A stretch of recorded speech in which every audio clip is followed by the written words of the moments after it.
Hello and welcome back to Rage Gaming, and more importantly, the Director's Letter. This is a very special event for Monster Hunter, an update that seems to be outside of your usual title updates. On average, the games have had big updates every few months until a certain point where you have a long wait until the expansion, we do it all again. Now usually these updates feature a monster or a new core mechanic that provides a new gameplay loop to engage with, and on average, they do get better as we go.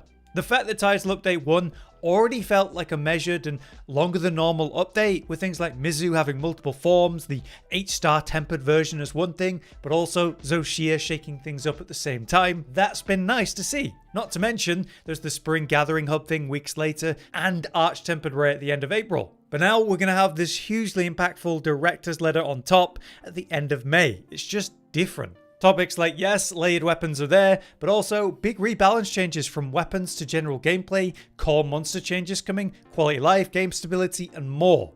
We're going to talk about each of these topics, the details of it, and go into it in depth, and also talk about the reactions of the community, so let's just get into it. To begin with, we'll start with the cool announcement. 10 million copies have already sold, 2 million more than the opening week, which is pretty damn insane. With that, we're going to get a free item pack at some point, so that's nice.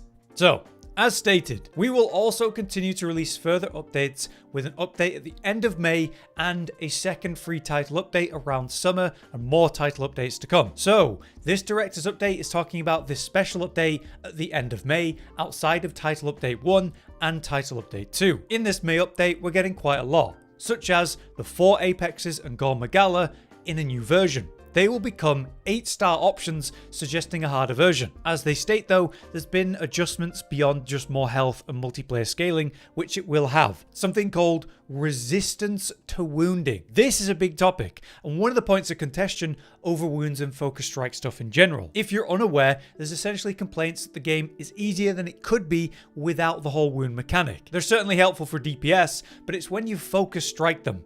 In many cases, this monster now holds its place, stopping what it was doing while you do your focus strike animation. This, if in multiplayer, leaves it exposed for DPS, but it can also be timed by you to interrupt or ignore mechanics, stopping the monster entirely. And then, if you use these against the legs of a monster, that often leads to a guaranteed knockdown, letting you have further control over the monster.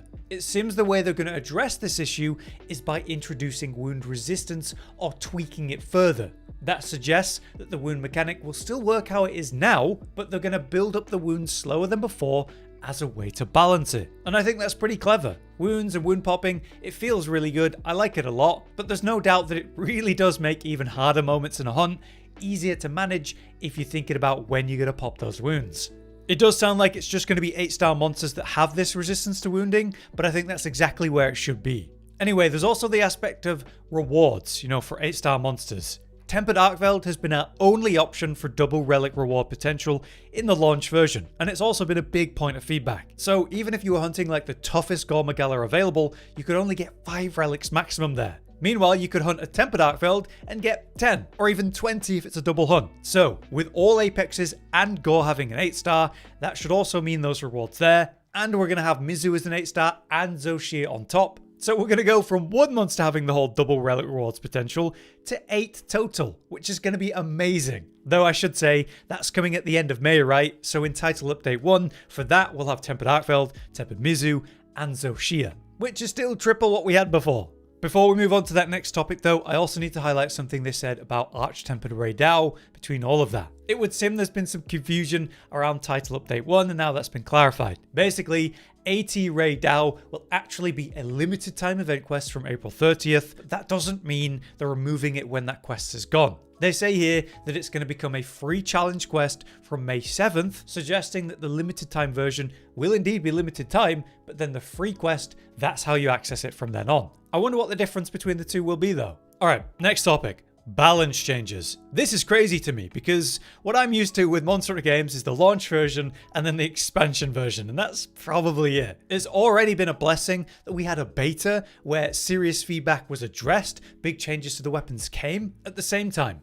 Performance has been a bit varied for certain weapons. Like Hunting Horn is certainly the lowest output weapon in Wilds right now, based on what we've seen over 4 weeks of speedrun tracking. Hunting Horn has always been at the bottom of the runs, so it's a weapon that could use some love in that way. But here's what they said. Based on the launch feedback, various changes are coming to the game, including weapon balance. Gradually implemented, we should expect these not just in one update, but each upcoming title update. That's incredible. We've already had one with beta to launch, which is more than I would normally expect, but this suggests we're going to get changes of this nature every title update. That's amazing. They say that this should make the game more enjoyable for longer, and I think that's correct. It's a great way to breathe some life back into the game regularly, encouraging people to play different weapons or try others.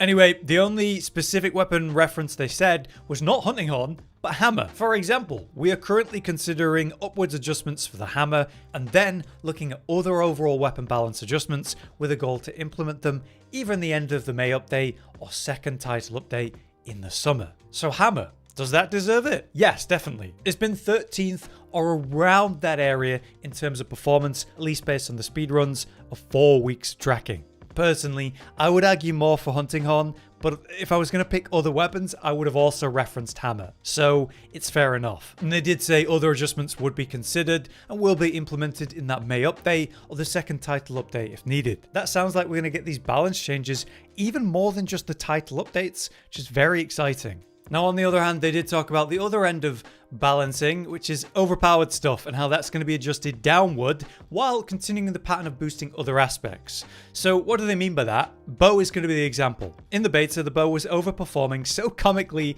and everyone knew it. So they nerfed the tracer arrow and focus mode fast tracking while buffing other aspects like the normal arrow shots at the same time.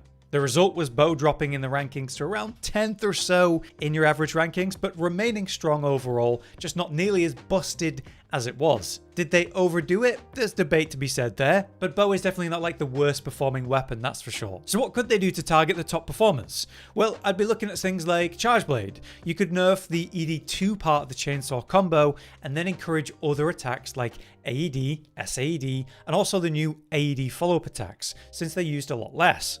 You could say with Longsword, nerf the Crimson 1, Spirit Blade 1 infinite combo thing, but then buff Helmbreaker and Spirit Release, maybe even the damage of roundhouse slashes and the new follow-ups, and especially the counters. They could nerf the full release for Switch Axe, but buff damn near every other attack that it has as another idea. So those are just some examples, right? I'm not saying they should do those things, I'm saying they could do those things, and it would fit what they've done before. What I think they should do is reduce the weapons that have overly one combo or one attack focus and spread the power out to create more interesting varied gameplay. How will they do that?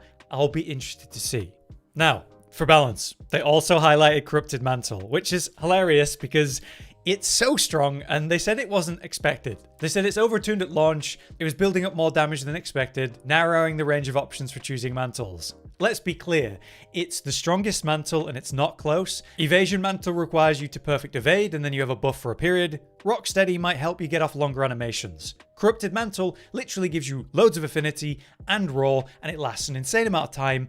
It's just free. So the fact that was unexpected is unexpected to me, but at least they're addressing it. They're going to buff the other mantles and bring down the power of Corrupted Mantle. We'll see what they mean by that, but some big bonuses to say what you get from landing perfect evades during Evasion Mantle. That could be cool and fun. Certainly more skillful than just putting on Corrupted Mantle. Another topic I want to mention is outside of weapon balance though. They said they're taking a look at overall gameplay flow, like in-game economy and other areas of balance. They want to reduce forced downtime, and even they referenced elements. Now, we all know that monster element hit zones are pretty bad for the tier 3 monsters right now, across the board. At least they're aware of that, and they said they're going to tell us more about it in future updates. I personally expect new monsters like Mizu and Shia in Update 1 to be better for element builds, and if they're not, I think that's a mistake on the devs' part, knowing what they know about our feedback. For the final 3 topics, let's just cover them quick. They highlighted quality of life and stability updates. For quality of life, they're pretty vague. They said UI improvements, wait times, the feel, ease of restocking, the process of checking skill information, which is annoying to be fair, multiplayer function, which is a big one, controlling the seikret, camera behavior, and more. To me, it all sounds good. We need to hear more about it, but it's definitely the case that multiplayer is overly complicated and is a confusing process, so it should be improved. And say camera behavior, I think that means they're referencing the whole block screen by a monster or the whole intense monster fade mechanic being a bit too much. But for the rest and that, we're going to have to see. I'll take any improvements, but yeah, they're pretty vague. For stability, it's what you'd expect. They noted that the PC version is especially the target for this and is an ongoing process. We all know this is important and that they've been working on it before launch, during beta, after beta feedback. They squished the size of the game massively and did greatly improve the performance, but there's still further to go, obviously. Despite the fact that I feel this is obvious, there's still a loud vocal group that bring this up every second that they can. I see it on every single post by the social media teams, no matter what the topic is. There's people like this guy, even in the director's letter update that we're talking about today, saying that they've finally talked about performance update for the first time. And they've been talking about it like well before launch, especially after beta, after launch, again now. Somehow people like this guy seem to ignore all of that. It's obviously important that they make the game run better, and they know that, and are doing it. All we can do is wait. They've claimed they've made big improvements for Title Update 1 though, and will continue to do so, even outside of title updates, it would seem. Right, the last topic of large importance not been mentioned so far is layered weapons. They highlight it at the end of the post. Unfortunately, it's what we expected after no mention of it in Title Update 1, and it's that layered weapons will be coming in a future update. They have nothing to tell us about it now as well, which I think is a real shame, but I would say at best we'll be waiting for Title Update 2 if we're lucky. I would even guess that they realized how important it was as a topic only after launch, at which point, Title Update 1 was probably well and truly done by that point, so it's too late. I think it's a big shame, and I really hope the Shia weapons are awesome, because Artian meta is overly invasive right now. For community reaction, we have seen some interesting stuff. I looked at the main Twitter post and the responses to see from that. And the first thing that I saw was a post about the glowing effect, such as when you've got maximum might active, and you know how they didn't mention that. Personally, I think the glow looks cool, but some people definitely prefer the idea of being able to toggle it on and off, maybe for screenshots and that kind of thing, and that's fair. They did say in the quality of life section that not everything was listed there, so there's still some vague hope. Now obviously people are disappointed about the situation of layered weapons, understandably, though quite a few people were like, yay, we had it mentioned, and yay, it's coming before the expansion. By now I would certainly expect that, but it's at least good they confirmed or acknowledged it. It's definitely an oversight of them, in my opinion, to make Artian so meta, but then not include layered weapons in any form, even a limited way. I had hoped that in Title Update 1, Shia weapons could be like a uniquely layerable weapon set. There's been no mention of that concept yet. Overall, people are very positive that the devs are so responsive to feedback this time.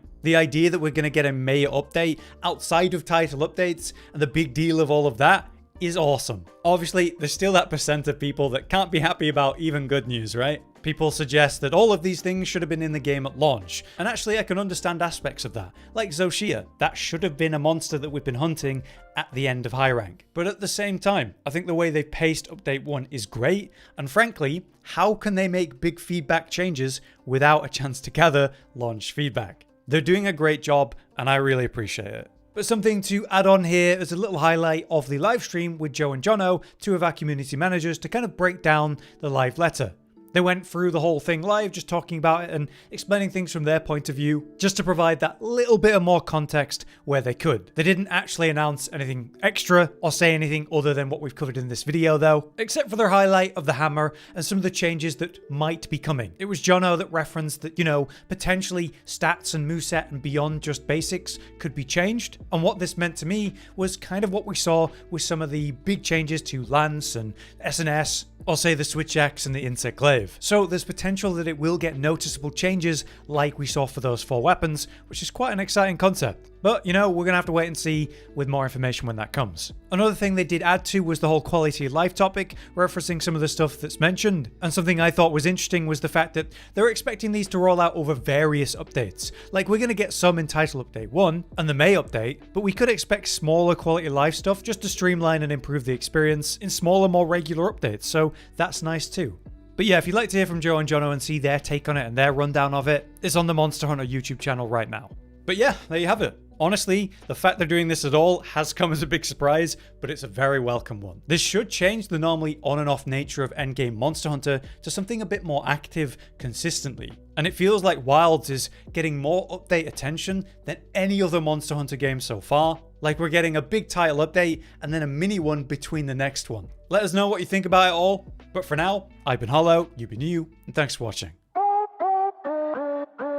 Josh, Cotton, and Hollow with the videos, dropping the humor like a hammer on your tippy toes, bringing entertainment on a daily arrangement to take our insanity and turn it into entertainment. Yes, I said entertainment twice, to reiterate that it is nice to look into your faces on a mostly daily basis when you let us in your homes to make the whole world a stage. Goodbye.